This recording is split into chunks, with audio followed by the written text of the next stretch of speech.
मंडळी, जे उपमुख्यमंत्री अजित पवार शेतकऱ्यांना सगळं फुकट कशाला हवं, जरा हातपाय हलवा असा सल्ला देत होते, त्या अजित पवारांच्या मुलानं हातपाय हलवत 1800 कोटींच्या जमिनीचा व्यवहार 300 कोटींमध्ये केला आणि 300 कोटींच्या जमीन खरेदीची 21 कोटींची स्टॅम्प ड्युटी माफ करून घेतली आणि 500 रुपयामध्ये व्यवहार फत्ते केल्याचा गंभीर आरोप होतोय।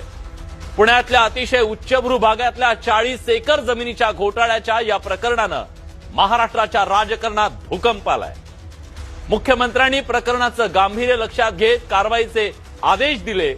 एक तहसीलदार आणि एका दुय्यम उपनिबंधकाला निलंबित करण्यात आलंय। पुण्यातल्या ज्या कोरेगाव पार्कमध्ये ही जमीन आहे तिथल्या मातीच्या खड्याला सुद्धा सोन्याचा भाव आहे।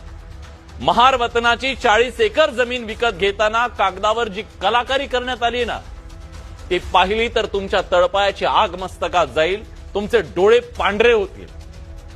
पैसेवाल्यांच्यासाठी कायदे नियम कसे करा वागतात त्याचा आधार घेऊन खुर्चीला चिकटलेले जळू पैशांचं कसं शोषण करतात, त्यासाठी व्यवस्थेला कसं बटीक बनवतात, सामान्य माणसांसाठी टेबलांच्या पलीकडे बसलेले सरकारी गोगलगाई पैसेवाल्यांसाठी कशा पीटी उषासारख्या वाऱ्याच्या वेगानं धावतात, हे तुम्हाला या सगळ्या प्रकरणात दिसेल।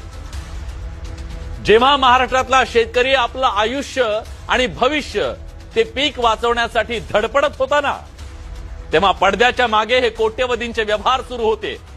आतापर्यंत या प्रकरणातील ज्या बाबी समोर आल्या त्या सामान्य माणसाला अक्षरशः चक्रावून टाकणाऱ्या आहेत। त्यामुळे 5 गंभीर सवाल उपस्थित करतोय।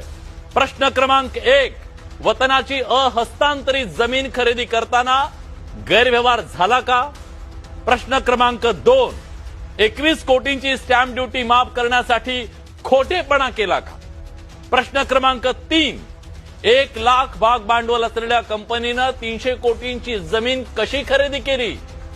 प्रश्न क्रमांक 4, 2 व्हीलर दुरुस्त करणाऱ्या कंपनीला आयटी कंपनीची सवलत कशी दिली?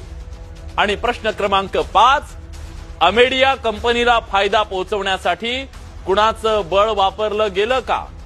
या 5 प्रश्नांची उत्तरं आज महाराष्ट्राला हवी आहेत, कारण गरिबाचं झोपडं विकत घेताना सुद्धा स्टॅम्प ड्युटीत 5 पैशाची सूट मिळत नाही। मग 300 कोटींचा व्यवहार 500 रुपयामध्ये कसा केला, हा महाराष्ट्र सवाल विचारतोय। 21 कोटींची दौलत जादा कुणाच्या मेहरबानीनं झाली हे महाराष्ट्राला कळायला हवं।